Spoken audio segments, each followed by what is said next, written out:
明仔载就是九月2八教师节，花莲县教师会要去到议会进前，讲因登记以来呢，这个花莲市区有4间国中小老师和职员的办公室，这吹冷气的电钱就爱家己拿。办公室内面的设备是旧凹旧臭，希望县政府会当重视老师的权益。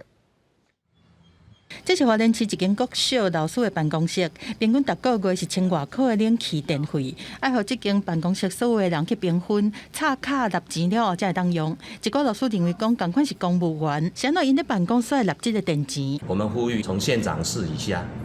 各机关、公务机关一样，跟我们一样，自己付费、自己插卡。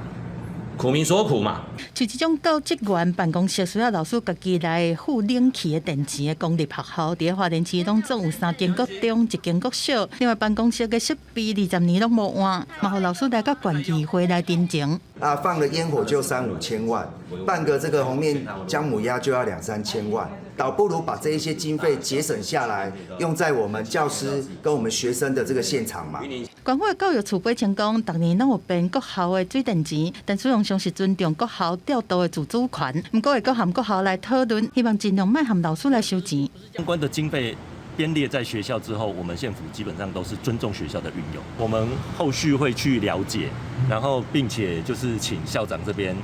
加强这一个部分的这个沟通。学校是回应讲，111学年度花莲开始逐班拢有冷气的政策，学生的教室无收钱，但是大学校的教职员办公室较济，则需要大家做伙来纳。会先去算学校的财务，10月开始补助各办公室的冷气钱。我们依据补助给学生的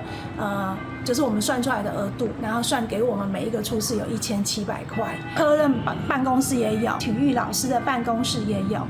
根据全国教育产业工会调查，全国目前各有汤市、新德县一寡学校的老师要家己纳电钱，云林县是一寡补助，一寡老师家己纳，屏东是部分互老师家己纳，但真侪学校的办公室拢抑阁无冷气，希望教师节进前替老师争取权益。记者综合报道。